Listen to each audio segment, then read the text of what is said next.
Right.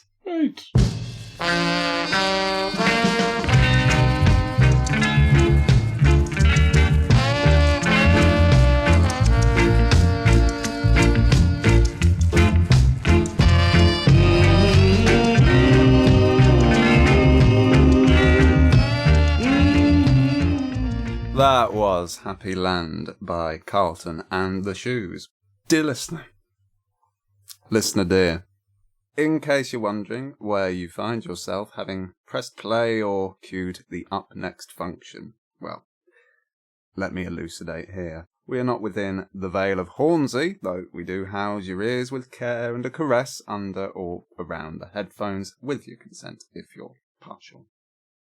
And you'd be mistaken if you were operating under the assumption that this is the venue for a soiree where the explicit intention is to experience a night of pure eccentric vibes where we groove to the sounds of Amapiano and soulful house. There is no last entry at 1:30 a.m. where we are.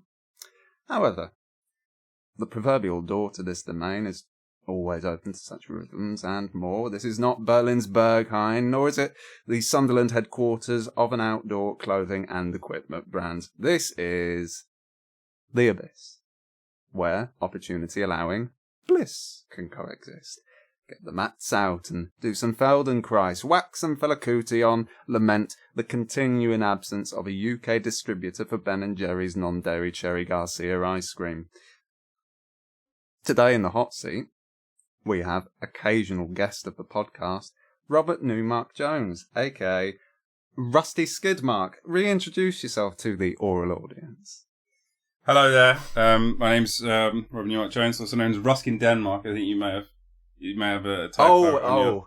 I'm terribly sorry. I'm the erstwhile host of the podcast known as The Bliss of the Abyss. Actor, writer, person. 30-something years old at this point, and still getting older by the day. How do I appear to you today, amorphous as I am? Last time I appeared to you, I was, and I quote, all of the races and genders in one thing, all at the same time. You're more of a debonair cloud, I would say, today. I see. Okay. Are you good on the Latin-esque types of cloud? Debonairus nimbus. Et pluvium in nube debonair turgid. Well, that's one. I'm not sure if Michael Fish ever said it, but we could introduce it. It doesn't look like you're turgid with rain. You look devoid. Perhaps you're flushed. Perhaps you never had rain. Perhaps rain is in your future. But yeah, debonair, very cloud. Don't know what else to say apart from those two things. An adjective and a noun seems perfectly suitable for the occasion. I think that will do nicely. I mean, Christ on a bike. It's the portal to hell. Necessity dictates that I have to open with some corrections pertaining to episode 72, the fault of which lies with Robert, without doubt, without equivocation. Sorry. So let's just dive in. Of course, I know what football is, be it the American, Gaelic, or soccer variety. Where the latter is concerned, at least, my team is, of course, Houston Abyssinia Football Club. And let me tell you, the after party at the Liquid Lounge in Dallas, San Antonio, circa May 2015. Oof. What scenes, Robert? What scenes? When you've got music by DJ Arada and DJ 116, that's the words 116. Yeah.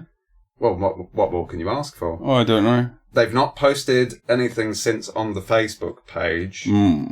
But who says a revival can't spring into being sometime in the future? We've lost Roman Abramovich, but we've gained Rob McElhenney and Ryan Reynolds, haven't we, Robert? Who would you like to see taking on the fortunes of HAFC? It's a good question. The Houston Abyssinians, I think they're Mike Ashley's next chapter. Oh, why would you do that to them? They must learn through strife. That's the only way that you grow. What does pressure make? Diamonds. Does it? And Mike Ashley... It's Mike Ashley. Mike Ashley. Why do I sound like I'm drunk? I'm not even drinking. I'm doing dry October. What am I talking about? Mike Ashley. And Mike Ashley is a hell of a lot of pressure to be slapping on a Houston ass. I have heard elsewhere that pressure is a privilege. Right? Maybe those two adages can join like some Siamese wonder. Yep. Now, obviously, he may tank the Houston Abyssinians, as he is wont to do many businesses. Well, they can go no further. And he'll definitely generate headlines. They need some eyeballs. I mean, I love all those boys dearly with a passion. Perhaps that too is much. unbridled. There's no such thing as too much with me. But the chaos merchant within me would like to see that kind of jeopardy thrive in a way that I think would ultimately be the making of all concerned with that enterprise. But who knows? We will see. Okay. We will see. I was asked when COVID-19 would be over, to which I said, let's wait until the next instalment of Mrs. Brown's Boys has concluded airing. Let's use that as a bookmark in the timeline, as a loose end point. Are you saying, is this the list of corrections from the last episode still? I'm sorry, were you not paying attention prior to the first correction in the list I'm just of corrections checking, did we complete the previous correction? It was unclear. You went on a sidebar about the Houston Abyssinians. Was that wasn't in the first one? No, but now the listeners know who my team is. Singular, please. Again. Cut. Okay, one more. Right, so now we've cleared that one up, we're on to the second clarification, are we? Yes. I think I and the listener / listeners we were on that page. Were you? I mean, Just being am I going to have to turn you over every time? I wish you wouldn't. On me, Robert. Yes, I am. But then, we are where we are. We are who we are. Good point. I was asked when COVID-19 would be over.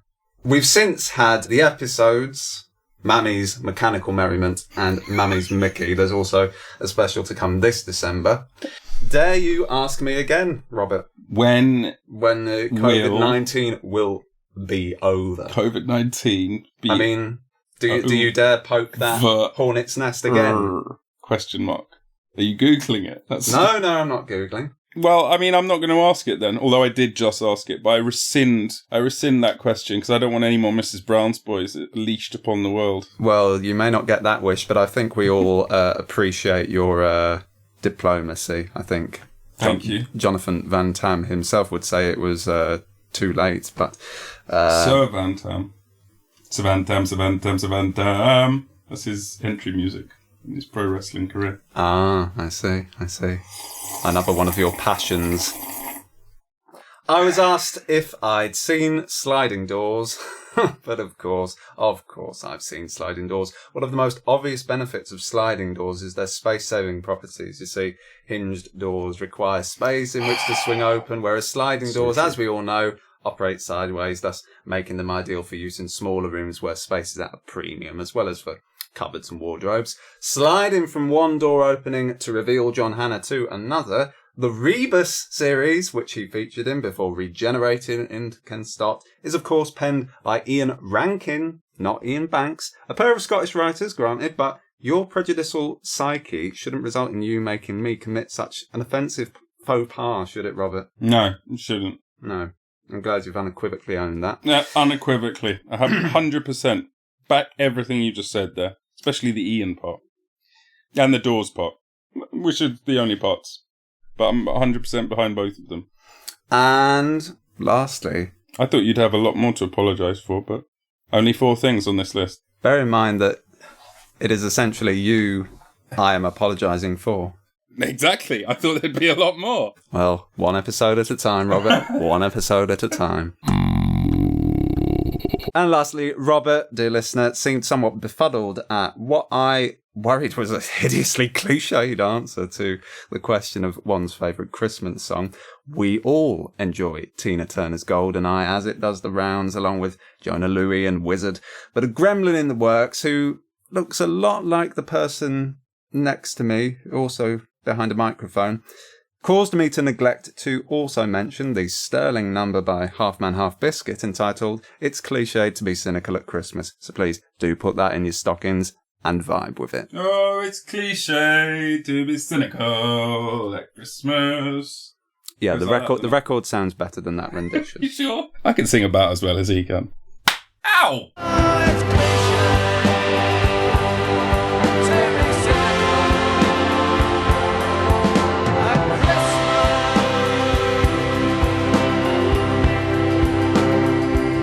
Does that conclude the list of clarifications and complaints and... Moving cheerily along, Okay. to quote Wojciech by Jörg Buchner, every human being is an abyss. You get vertigo looking into it. With that in mind, we go to listener questions. Katie from Newcastle under 2 slices of lime asks, what is the animal... Do the voice. Do the accent. I shall do no such thing.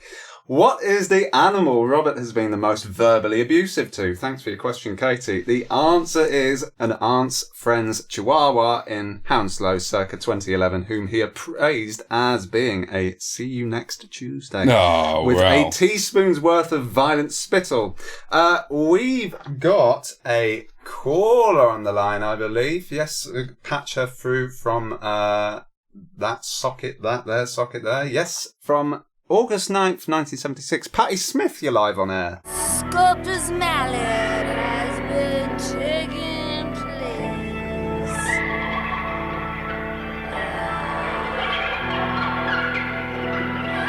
Neck. A very interesting contribution there. Please do call again. A quick look in the mailbag. 2 cues for R&J here. First up, a recent fax from Paula in Stockton-on-Trent. We've got a fax? Seen as the producer of the James Bond franchise, recently stated that the next 007 won't fall within the bracket of Gen Z, does a certain someone want to revise his incredulity at the Abyss's prediction of Dominic Raab in response to their expectation that a conservative choice will be made when it comes to Daniel Craig's successor? Tom Hardy has, of course, recently made headlines for his participation in the 2022 Brazilian Jiu-Jitsu Open Championship in Milton Keynes, where he won all his matches. Is he consciously following in the footsteps of the second MP for the constituency of Esher and Walton? It's worth noting that Hardy's a blue belt, while Raab is the virile owner of a black belt third Dan. I would love to see that matchup. That would be brilliant. Seeing Raab in a fucking triangle. To your knowledge, has there ever been professional combats between the different punchy, shouty disciplines to be be official about it? These are technical terms that are confusing me. I'm a layman. You're going to have to speak more plainly. Not that some people would consider that at all demeaning. Taekwondo versus Aikido, karate versus judo, etc. I believe you're talking about mixed martial arts, or MMA as it's commonly known. That's what this is. Oh, that's what they're doing. It's mixed martial arts. Clues in the name. Well. I mean, I just You just tune out. I just looked and saw the legacy of Kimbo Slicer, nothing more. Kimbo Slice mixed up a few martial arts himself while smashing people in the brain. Otherwise, a peaceful man. But to answer your question, I believe that the franchise is in safe hands under the stewardship of the Broccoli dynasty. And I trust that their next move will be wise and well considered. Their decisions stem from tender hearts. What's your favourite ocean? Frank. And one more. This is actually written on loo roll, thankfully as dry as any recipient would hope it would be. And it's from Hamish Goodwin in Birkenhead, who quite simply asks, which of Tottenham Hotspur FC's managers from your time as a fan would you choose to receive a sadomasochistic dressing down from? He doesn't specify which dressing room in particular, so I leave that up to you, Robbie, my boy. It's got to be Mourinho. That's his stock in trade. You know, if you're going to get rinsed, you want to be rinsed by the best. Is he not on the back foot compared to someone who might, be a little more quiet on the surface, but then would explode uncontrollably in the dressing room? I'm thinking your Tim Sherwoods, your Martin Yoles. My favourite Tim Sherwood quote is, I don't read books, I read the Daily Mail. One for the ages. That's right. No, I think Mourinho, he's genuinely a nasty guy. So I think he'd rinse you in such a way. I hope you're hearing that, Jose. You come at me, I'd love it. It would be like a roast battle. He'd hurt you so deep, you'd question whether he was right.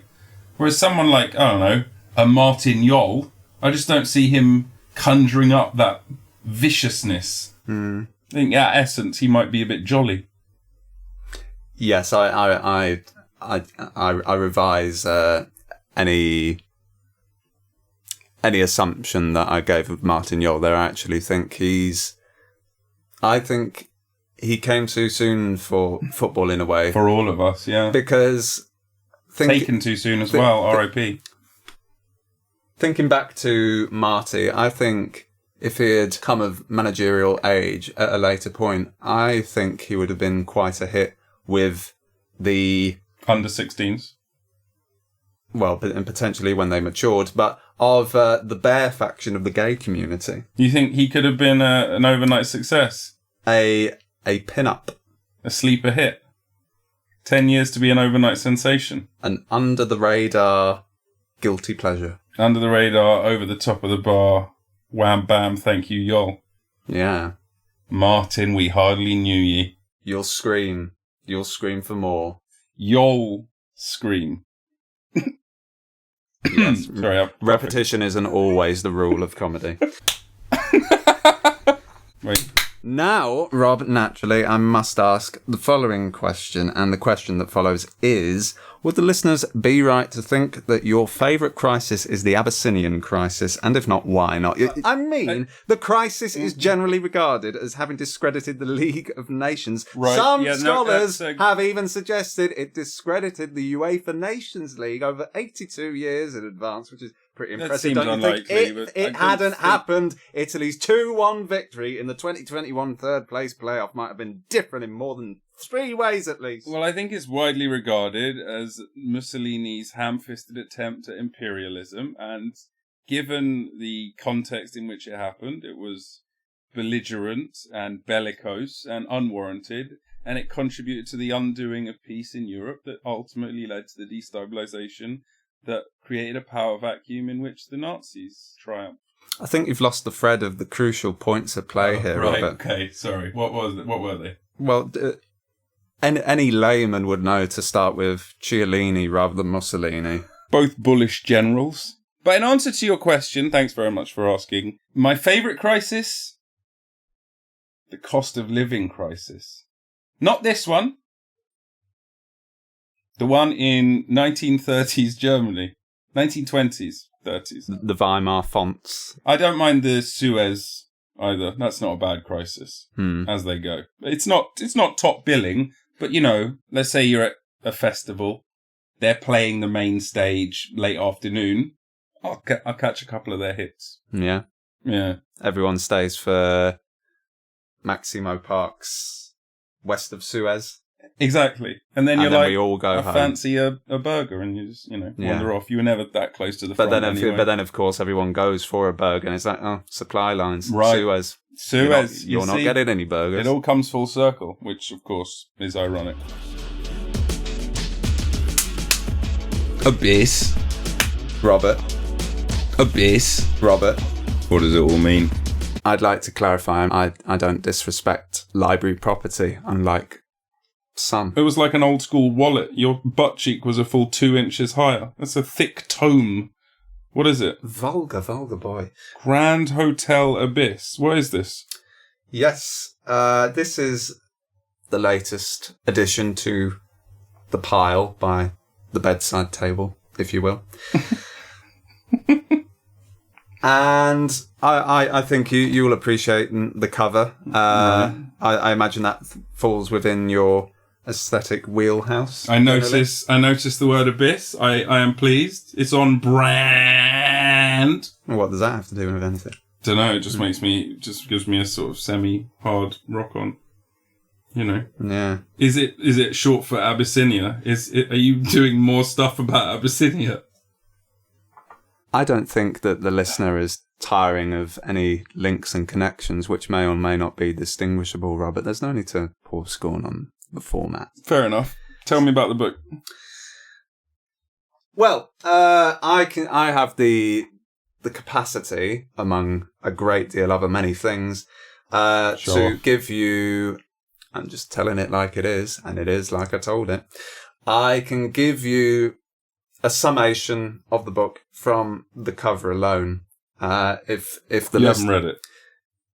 If the listener wishes to look the book up themselves, Grand Hotel Abyss, it's by Stuart Jeffries, available on Verso Books website, among others, I imagine. If that sounds like your sort of thing from the title alone, then I think you're going to, as the kids say, dig what's going on between the back and the front cover, because as the cover clearly indicates, this essentially unfurls from the opening event of some sinkholes that were found in parts of the second and third floor of the hotel in question. Which it was a long rather than tall building, horizontal rather than vertical, like that of the setting for the climactic stages in Quantum of Solace, if you remember.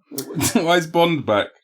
Wait, you haven't read this book, have you? That's not what this is about. 4 students who were refugees from what was then Abyssinia, and their integration into German society. Their accommodation was at the Grand Hotel Abyss while they were at school in Frankfurt, and it's a very poignant and. Do you mean the touching. Frankfurt School?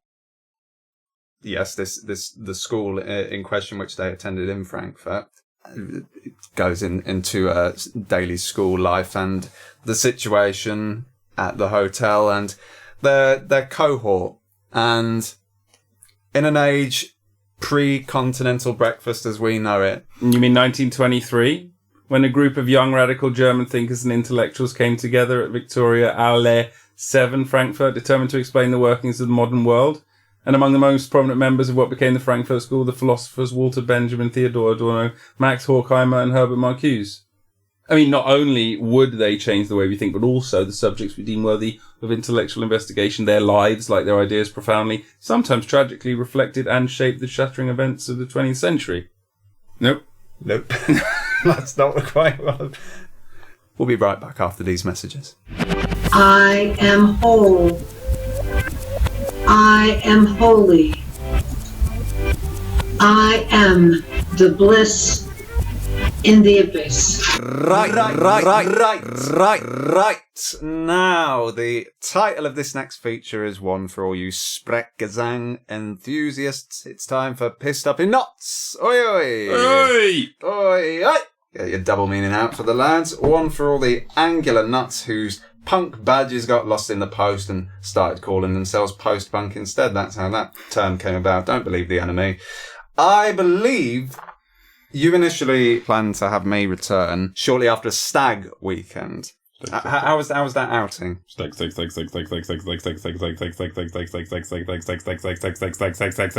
And another? Stag. Please do elaborate. Stag. Any more details than that? Crispy biscuits. Crispy biscuits. Yeah. What cuisine does that fall within? Your Garibaldis, your custard creams, your dark chocolate digestives with some caramel.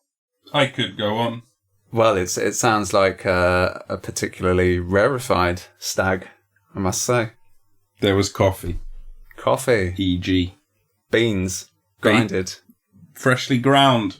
Well, correct me if I'm incorrect, but the proceedings of your own do climaxed when you were kicked out of a nightclub filled with noodles by your best man and talked back into the gaff. Now, most people would seek to consume noodles, and indeed the majority of their food, via a mouth-based process of mastication and swallowing, but you insisted on an attempt at a rectal suppository. Could you please expand on what your thought process was there?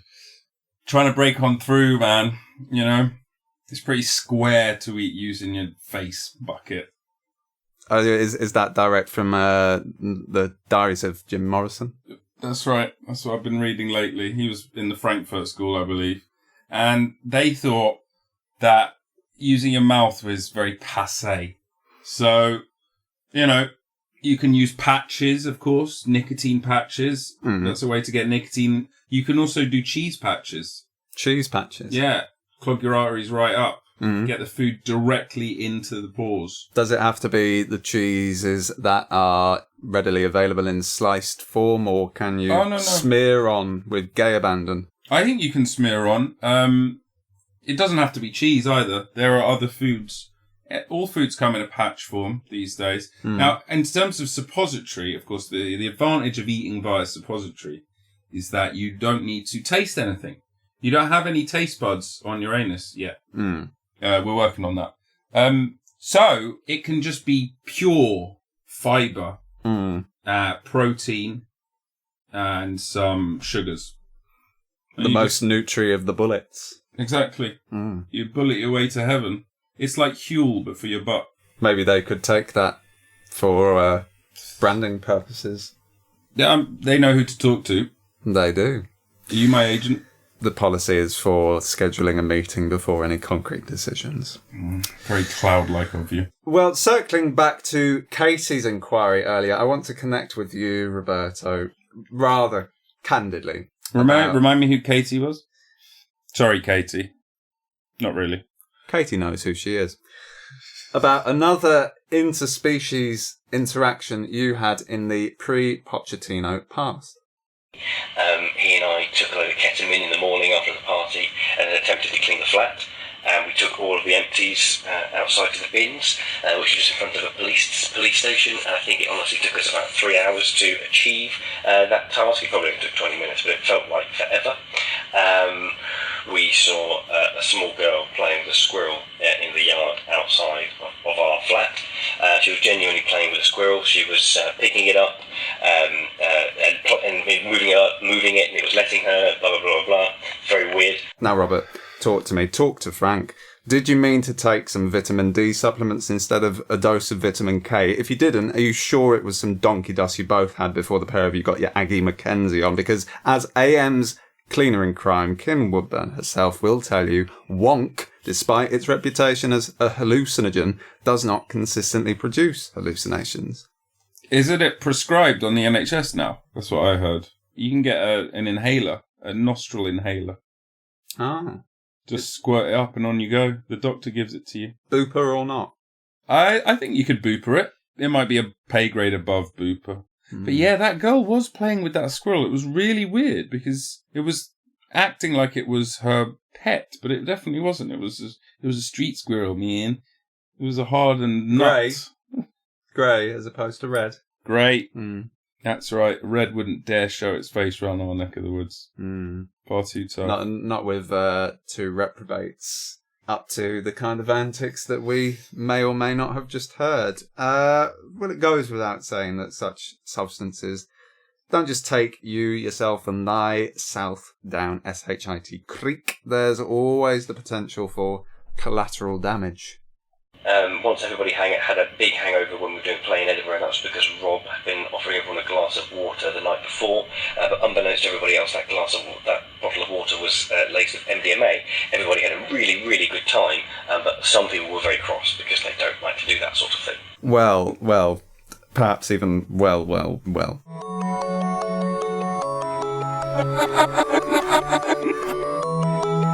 Got anything to say for yourself? It should be stated that I believe I was 21 years old, maybe 22. And that excuses your behaviour? No, it explains my behaviour. I do not stand by that past behaviour. Don't do that, kids. But if you are going to do it, no, don't do it. I shouldn't have done it. I regret doing it, but I don't regret it in a way because as the person on the other end of that message admitted, everyone had a great time. Until they found out the cause for their jubilation. Yes, was artificially enhanced, which seemed to me like an arbitrary distinction to draw. Arbitrary distinctions, eh? That's the name of my latest album. Is it indeed? On what label? You're my agent. I don't involve myself in all your affairs. I don't want a multi-hyphenate on my books. Hold on, I'll give you 20% if you do it. 25, 30. Give me. You can have the whole lot. You can give me double that. I still won't take anything that falls within your genre. 200%. So wait, every gig I get through you, I'm also paying you on top of what they pay me. Like I said, a meeting has to come first before clarifying. Right, I'm very new to all of this. Would you like some of this water? What was the play in question? I can't. No comment. No comment. No, I can't. Was it a comedy? You could call it that. Drama? You could call it that as well. A tragic comic drama? It was definitely tragic. A dark comedy. No, it didn't even want to be. A farce. It was trying to be. A bedroom farce. Definitely. Yeah. Hold on. Yeah. Some people wouldn't like me saying that it was, but yeah. Commedia dell'arte. Absolutely not. Fourth walls. Theatre of the absurd. I think, for 4 walls, but no walls. And not no, as in N-O-H. No. Well, that's the end of another episode of What? The Abyss of Bliss. And actually, Robert, there remains one more contentious bone with which to pick at you with. Perhaps the boniest of all. The big mama, the bony M. Robert, why haven't you proposed to the lovely Caitlin? You're in the wrong strand of the universe. Rewind. Take the left fork. Remember sliding doors? You remember. Take that train. I've already proposed to her. She said, well, yes. Why haven't you married her? No, you take the other train this way. I have. Well, what took you so long? Oh, now we're back on train A. Pull your socks up, tuck your balls in. They're not distended yet. Thankfully, I have a touching poem for you to amend this slight with. How do you know it's touching? Perhaps you'd like to read it. In fact, I insist. I'm reading it. This is called Bliss in Abyss by Sean Hughes. We met, liked each other, and arranged to meet the next day. I go to bed alone, but happy. I awake in the morning with anticipation.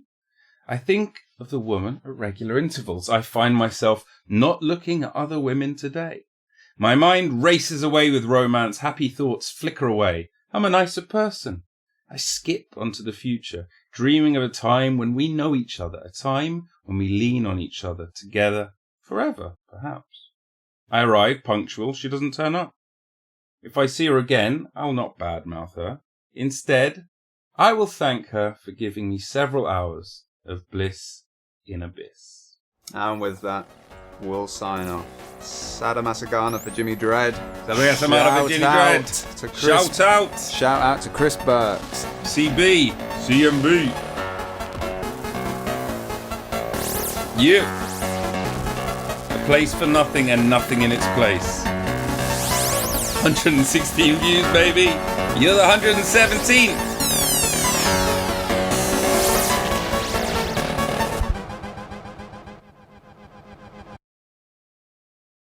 Well, that's not the end of the show. Isn't it? No, I'm not done. Well, the script says otherwise.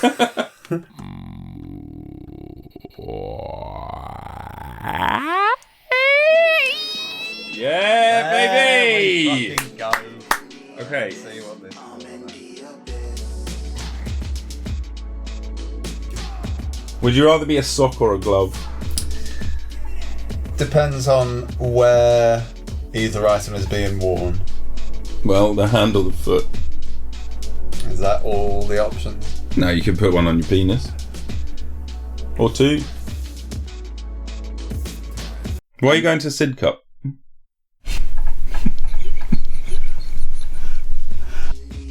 This is the most obscure reference you could possibly drop. Oh my god. Okay, we should stop recording and just chill. Yeah. Right, do you know the poem? Is that all right, Susie? This isn't beer, by the way. This is London tap water. I'll bring it up. Right, that was too heavy. Right, this one, this is called Bliss in Abyss, and it's about not being bitter after the relationship, like, you know, if I can find the bloody thing. Right. We met, liked each other, and arranged to meet the next day. I go to bed alone but happy. I awake in the morning with anticipation. I think of the woman at regular intervals. I find myself not looking at other women today. My mind races away with romance. Happy thoughts flicker away. I'm a nicer person. I skip onto the future, dreaming of a time when we know each other, a time when we lean on each other, together forever maybe. I arrive punctual. She doesn't turn up.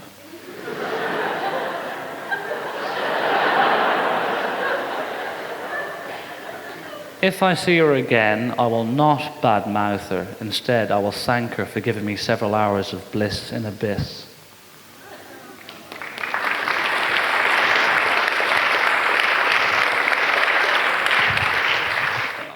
Right.